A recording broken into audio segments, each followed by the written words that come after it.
Alright, what is going on, vampires across Varderon, and welcome to V Rising's newest update, 1 year from its release, Gloomrot, which has fundamentally changed the world and everything about the game. And so the first one is going to be turning into your wolf. Wolf form is absolutely incredibly now. It is just really strong for chasing and escaping players. Your spacebar is an iframe, which actually translates through solid objects. So you can actually jump around. The only danger with this is that okay, we got 100% creature here, so I will I will grab this as well. This would be the perfect start to coming out of the tutorial. The only danger is that when you come, I wish I could show it here. Let me find a different monster.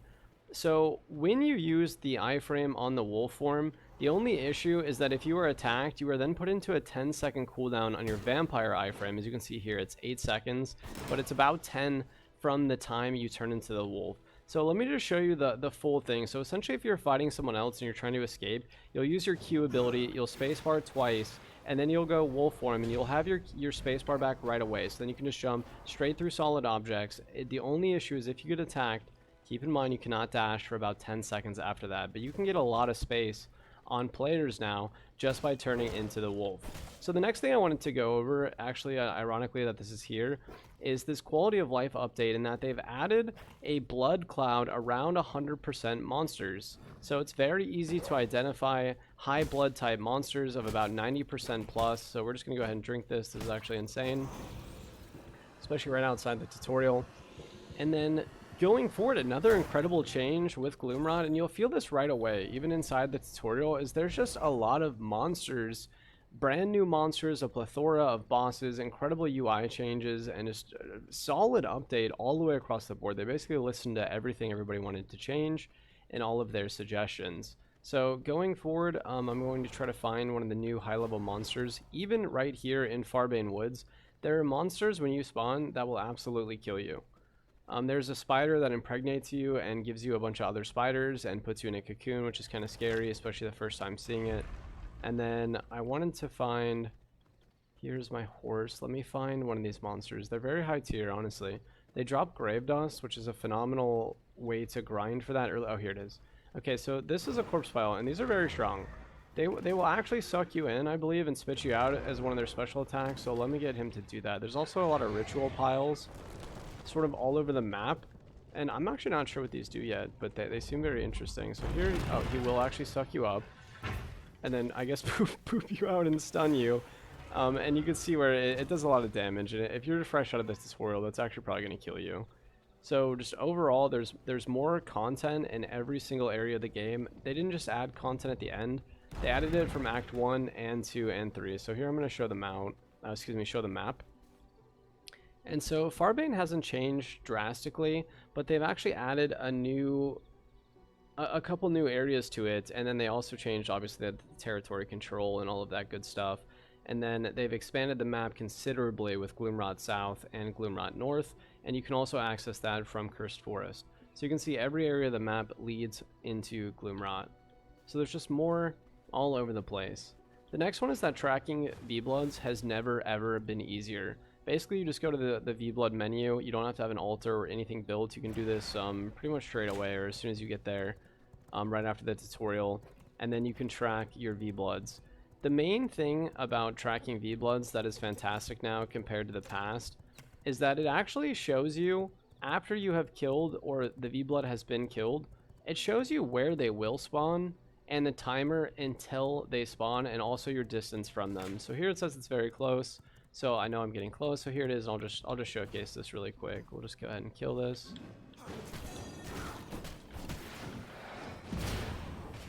Actually looks like there's another vampire up there fighting Alpha Wolf.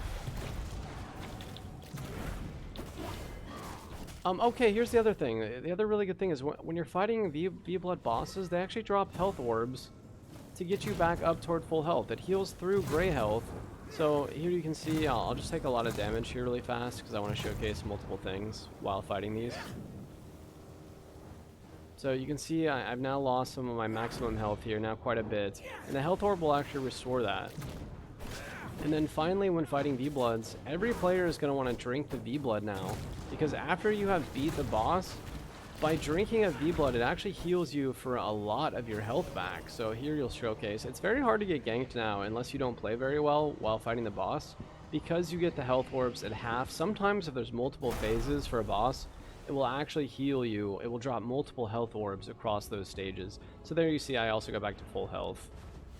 And so now if I was to retrack Gorswine, or say I'm a different player that wants to track it, it now showcases me where it is. It has the blood formation and how long until it respawns. So these are just incredible parts of Gloomrot that have made it a way more enjoyable experience. And then here is the next part that I wanted to showcase. I'm just going to show kind of 10 quality of life things. This comes later in the game, but this is a really incredible part of V Rising now. So what you can do actually is you can subjugate a horse similar to how you used to be able to subjugate humans.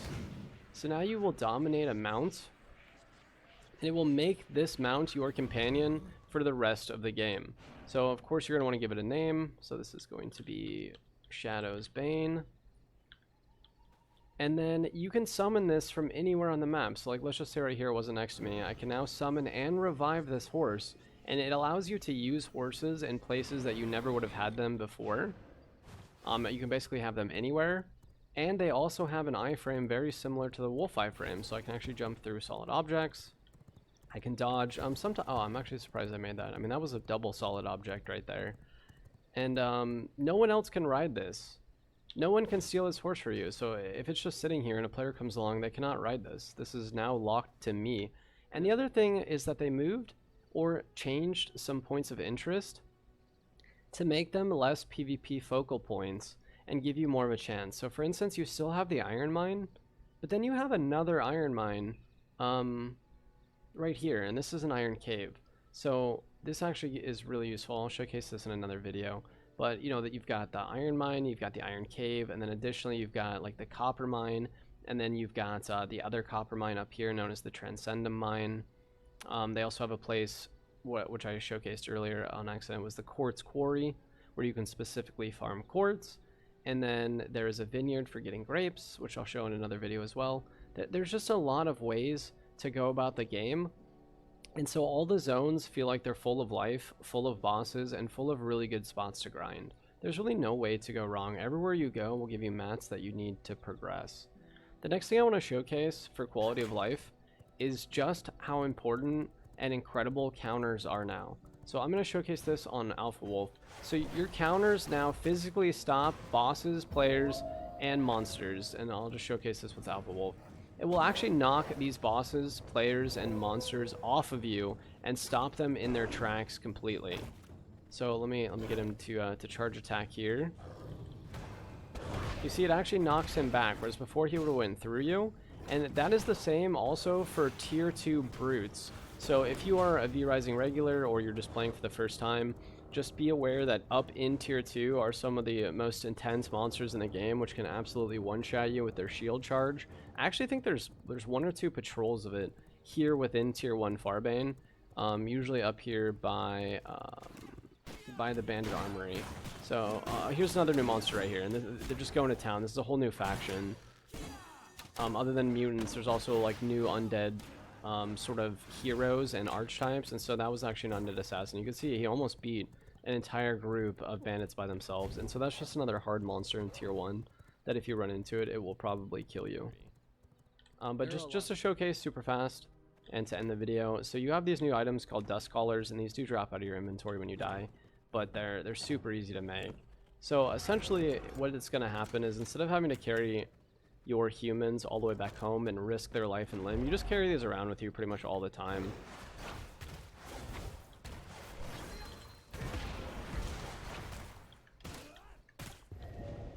So I'll just dominate this one. I'll just showcase it. Oh. I'll just showcase it twice, back to back. So here we go. This guy's subjugated, so I'm going to go ahead and just use the Dusk Caller. Oh, I didn't know you couldn't do that while you're being attacked. Alright, well, I'll just have to kill these super fast. It's nice that I'm still learning, to be honest. Alright, so then we face him. Obviously, you're not going to use it if you're this close to home, but it's fine. So the bats will come down, and they will actually carry your human back home for you. And that will put them in whatever the nearest empty prison cell is. So it is a great idea just to have a bunch of prison cells. Yeah, they're dead. There we go.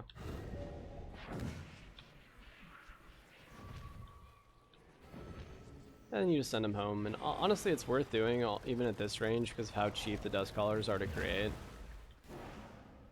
And there's a reason why I want those. I'm not just showing that for the video. You actually are going to need an absolute ton of subjugated humans now, both as servants and as blood types, and especially to create your blood Merlot. And I'll just show that really quick at the end of the video here. It's not really a quality of life thing. It's just a very important part of Gloomrot. So now you will actually use blood Merlot, which you don't drink. It's used for crafting. And I just constantly kill them, because it doesn't matter what percentage the blood Merlot is, you just need it for a lot of endgame things. So it's just nice to have. And so, you know, you just get your sacred grapes, and you come over here and you kill your new kind of terrible humans. I don't even feed them or anything, especially since they're this close to my base. And that is Gloomrot, guys. It is incredible. It's an insane update. It adds just a truly blessed level of progression with just the sheer amount of bosses and how many there are across the acts. You sort of have to go between Act 2 and 3 a lot to figure out where everything's at. And then there's a bunch of new powers. There is now 6 spell books, which I'll showcase in my next video as well. I mean, I'm about done with the game, and I still have a bunch of ults I haven't unlocked yet. And all of these, you can put gems inside, and then you can also create, you know, legendary weapons. This is a sort of rare weapon, and then I have got just a ton of legendaries. I just haven't crafted any yet, because it takes a truly large amount of mats. And I'll see you guys for the next video. Thank you for stopping in.